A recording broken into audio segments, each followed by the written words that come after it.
Okay, hey, welcome to an episode of On the Wrist from Off the Cuff Tab. Something kind of fun and different for you guys today. We're going to talk about a new release, one that isn't even fully released yet, but pictures have broken, and it started quite, I think, a chatter amongst the Seiko watch collector and adjacent communities.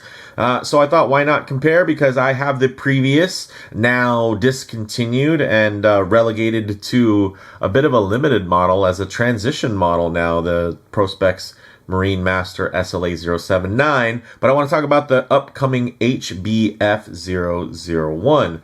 Now, before we dive into that, a little bit about Seiko. They were founded back in 1881. They are, of course, an iconic Japanese brand that covers all market segments from entry level to high end. And the SLA079 was one of the first few actual international releases that kind of have been with this rebranding and kind of the Marinemaster name, and a little bit about this model and how that crosses over into the Marinemaster name. They're actually somewhat they are, I'd say, even adjacent to each other, because the original Marinemaster was the 100-meter SBCN005 Transocean, and it was a quartz-powered titanium watch from the late 1990s.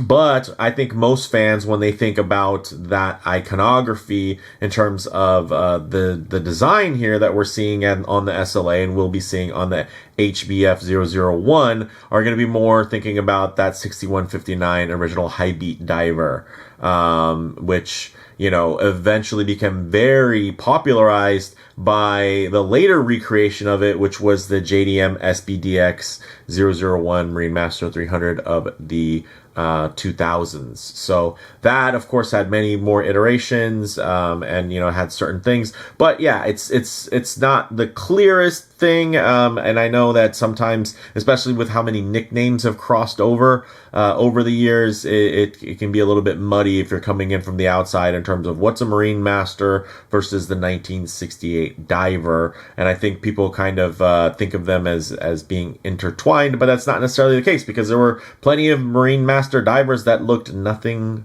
like this. I mean, there was Marinemaster tuna divers that had Marinemaster on the dial, and they were definitely Marinemasters. They just weren't 1968 inspired in terms of that particular, the crown position, the shape of the case, the indices, everything like that. So, yeah, with all that said, I thought, hey, why not jump in to this? That was a bit of a long intro. We're going to get into this. We'll overlay some photos so that you guys can have some things to look at. And I'm just going to talk about some of the differences, some that I feel like should be mentioned, and some that maybe haven't quite really been discussed yet that I've seen online. So with that, let's go ahead and zoom the camera out, get this piece in hand, and take a closer look. Okay, here we have my trusty and even, pretty popular, considering it was my most worn watch of last year, which I did share in Teddy's annual roundup video. This is the SLA079.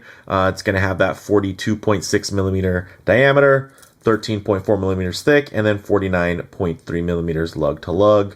And yeah, this thing's been awesome for me. I really enjoy it, and I love that it was a bit of a departure from the original, I shouldn't say original, but by the most popular iteration and most long-running kind of design aesthetic of the Marinemaster. This is kind of actually splits the difference between their spring drive diver and the older style. So this is more contemporary, and yeah, I found it great. And at the time, it was even, they had a price drop. It was cheaper than the current Marinemaster watch that it replaced. So I thought that was really cool. And with that, of course, there's this new model, which we'll have pulled up right on over here. Now, that one is going to be very, very similar. The main differences, guys, in terms of the dimensions are going to be, you're going to have 14.1 millimeters. So there's going to be that 0.7 millimeter difference in terms of the thickness. There's going to be a $700 difference in the pricing at $3,600 versus $29. I'm sorry, $2,900. $29. That would be wonderful. And then we get into some of the other details and differences, right? So you're going to notice that the 3 o'clock date window is going to be on that new HBF model. You're going to have a contrasting date disc that is unframed, versus here we have, of course, the matching date disc that is also unframed. There is a framed variation on that HBF002, which is a blue dial variation that has some very deep texturing stamped in, so that would probably explain why they went that route for that model.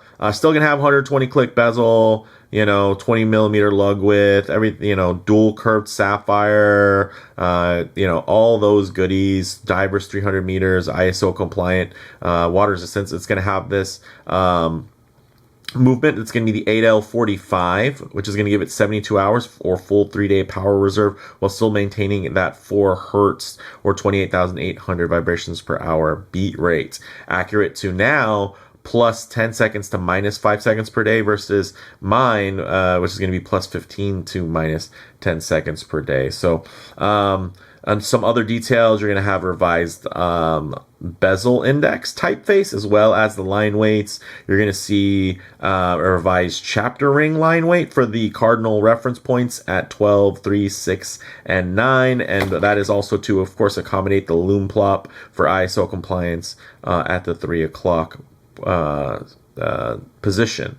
Also, smaller Prospex X on the dial, so mine has a slightly larger X. And then from what I can tell, it might even have a more aggressive bracelet taper, because I believe the new clasp is actually thinner than the clasp that I have. So I'm really curious to see how that pans out in terms of feature-wise, right? Some of the other differences are going to be ceramic bezel insert, versus this one is actually a coated steel.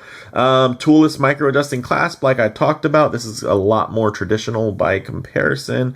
You're also going to get, like I mentioned, 22 hours of extra power reserve, as well as 10 seconds per day improvement in that accuracy window. So, pretty cool. Looks like a winner to me. I love mine, and I'm not out in a rush to go trade this in for the new one when it does come out.